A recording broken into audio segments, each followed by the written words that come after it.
What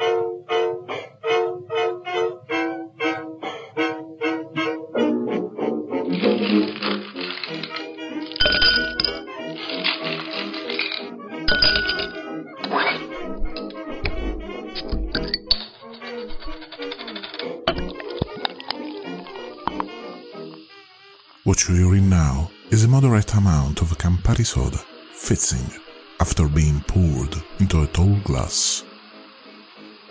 The velvety liquor fills the interstices between the ice cubes, while the bottle is now empty, transparent. It has no label on it. The red liquor shining through the conic surface of the bottle says, without a doubt, that this is a Campari Soda. Despite being a familiar, even mundane object, this bottle is quite pretty and hides its beauty in plain sight. The clean, sleek design is a product of true creativity, because there is a difference between making something innovative, something that stands out, and making this novelty acceptable and accepted.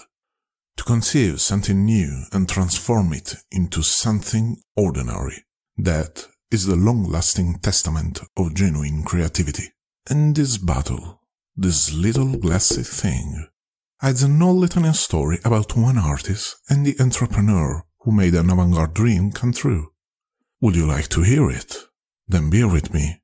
This story comes from Ars Dicendi, and today we are dealing with Italian culture.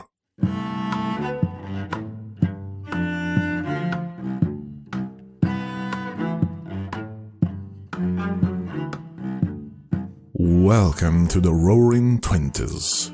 The First World War has finally come to an end, while modern mass society is at its dawn. The world is now a smaller place. People can hop on a train and cross a continent in a few days.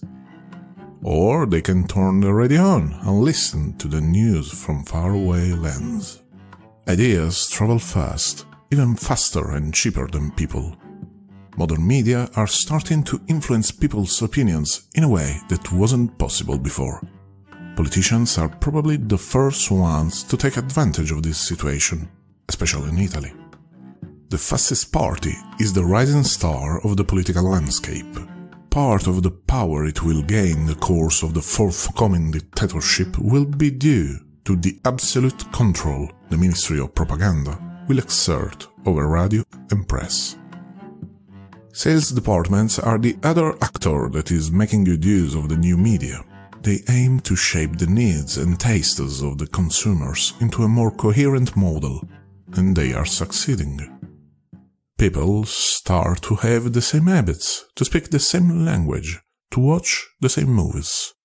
More importantly, they start to want the same things. The advertising business is getting ready to respond to this paradigmatic shift in consumers' habits. In the past, admen were artists and artisans. They produced elegant posters, mostly Art Nouveau and Art Deco style, which were conceived to fascinate people, not to draw their attention. They didn't need a compelling tagline, nor a shocking image, because they weren't competing for the consumer's eyes. Posters were few and scattered in a vast urban landscape, so they could gently ask the passerby to try this or that, without offering any compelling reason to do so. However, things have changed.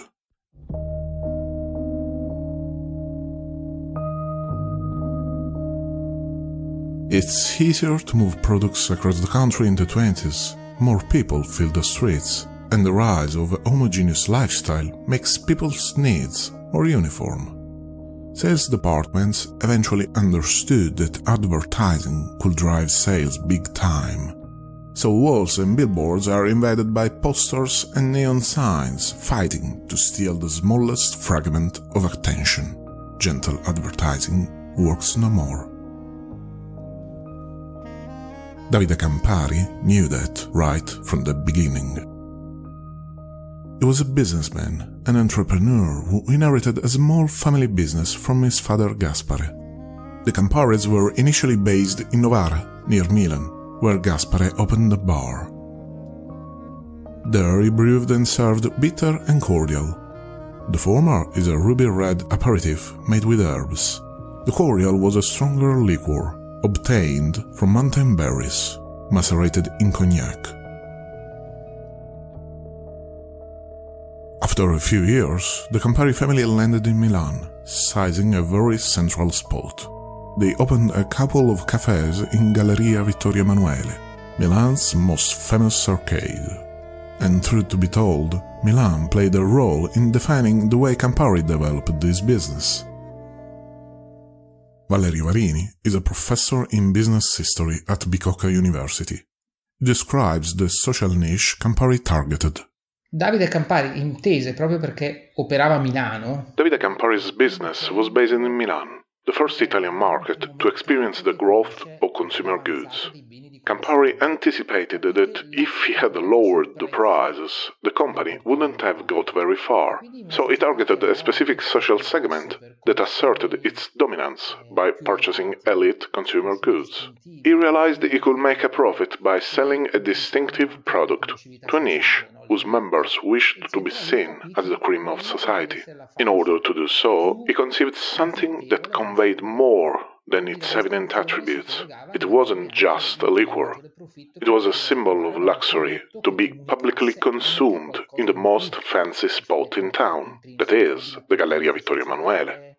Milan has played a pivotal role in launching the business because it was one of the few places in Italy where people adopted the same lifestyle you found in every European capital, and therefore allowed Campari to experiment, check, and recalibrate his moves.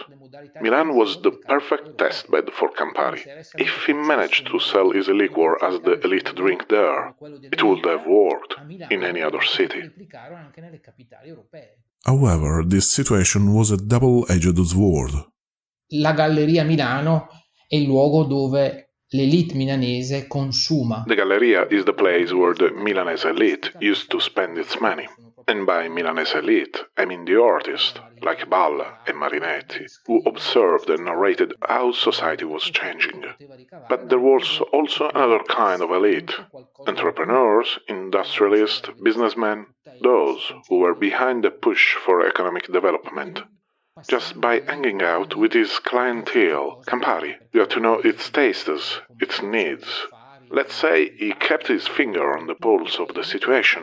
However, this precious spot could clip Campari's wings in the long run, because by investing heavily in the cafes, he would have limited his business to the local market.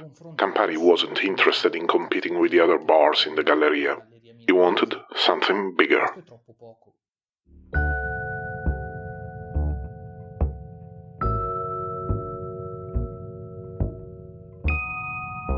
The company was at a crossroads.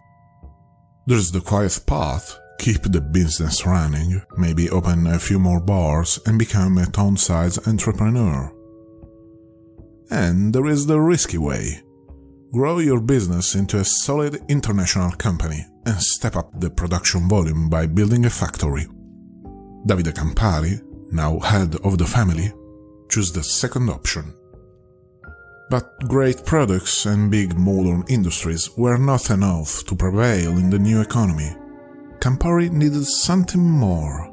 It had to turn into a brand, to become a recurring word in everyday chit-chat, to play a part in every family's life. Campari adopted a clever strategy. On one end, the company stuck with a coherent image in order to become a recognizable brand in the long run. On the other, it changed the communication style as often as necessary, as exemplified by Varini's analysis. Anche qui Campari comprende i cambiamenti del tempo. Once more, Campari understood times were changing. He initially tried to forge a mental association in the customer's mind between his product and Milan, which in the Italian's eyes was a symbol of innovation. That's why the label on the liquor said Bitter Milano Campari. After World War I, he felt that Milan was too small a bowl, so he associated his company with Italy. The liquor was then named Bitter Italia Campari. In the 20s, he changed the plan again, since he noticed that nationalism, by closing the borders, fragmented the market. so he denationalized his product by remodeling the label that now said just Bitter Campari. This way, every customer, no matter where he was from, was brought to associate product and brand instead of focusing on its national origins. Campari and bitter had to become synonyms.